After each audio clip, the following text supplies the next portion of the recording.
Եպիսկոպոսաց ժողովի գումարումը ձախողած կտրիչ Ներսիսյանը հեռանալու փոխարեն ամեն կիրակի վարչապետի մասնակցությամբ պատարագներին յուրայիններին ուղարկելով եւ մանր սադրանքներ հրահրելով կախվում է փրփուրներից եւ փորձում է մնալ իր գահին։ Մենք իհարկե չենք միջամտում մեր գործընկերների աշխատանքին, բայց երբ օրինակ շաբաթ օրը կտրիչ Ներսիսյանին հանդիպելու առիթ եղավ, որևէ մեկը հարց չուղեց ի վերջո Ներսիսյանը ունի զավակ թե ոչ։ Ժողովրդին փնտրող, բայց այդպես էլ չգտած Ներսիսյանն էլ բնականաբար այդ հարցի պարզաբանումը չհնչեց։ Ուր է ժողովուրդը։ Հետևի մասը։ Ետևում է։ Այստեղ չէ, հիմա դուրս է գալիս։ Ժողովուրդը։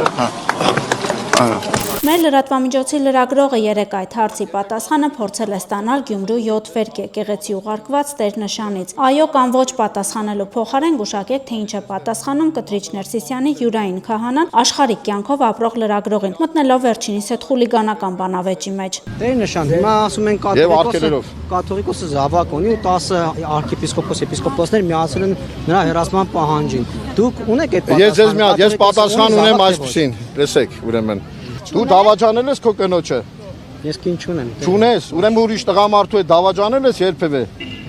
Ում է։ Չգիտեմ ում հետ։ Ում դավաճանել։ Դու քո մարդկությունը ամուսնացած ես, ուրեմն կարող ես դու բանես։ Մի րոպե կներես, իսկ դու կարող ես հանգարց ասենք լեվի ես գնացել։ Ես ուղ չեմ տվել ոչ մեկին, ես ոչ մեկին, իսկ դու կարող ես քո բանը ուրեմն ասես թե իմ անձնական դա էլ ուրեմն իմ անձնականն է կպատասխանեմ թե չէ։ Քաղաքագետ Ստոպա Սաֆարյանը ֆեյսբուքյան իր էջում անդրադառնալով Տերնշանի մտքի գոհարներին նկատում է փաստորեն եթե կին չեն ունենում տղամարդու հետ ես լեվի գնում եւ հարց է ուղում։ Տեսնես այս աղետ հոգեվորականը գոնե հասկացա, որ քահանաների ու արքեպիսկոպոսների կեսին կին ունեցողներին հայտարարեց լեվի գնացող այն մյուս կեսին կուսակրոններին գեյ։ Քաղաքագետ Էդգար Առաքելյանն նկատում է նմանատիպ հոգեվորականները դեռ մտնում են եկեղեցի ու հոգեվոր ծառայություն են մատուցում։ Դե իսկ ինչ են անում ընդդիմադիր լրատվամիջոցները իհարկե դիմում հերթական մանիպուլյացիային։ Մեկ ուրիշ լրագրողին թեթև թթու խոսք ասելու պարագայում իհարկե արդեն ստորագրահավաքներ արած կլինեն, իսկ ահա մեր դեպքում լրագրողին ներկայացնում են որպես քաղաքացիական պայմանագիր կուսակցության անդամ, այդպիսով արդարացնելով Տերնշանի զառանցանքները։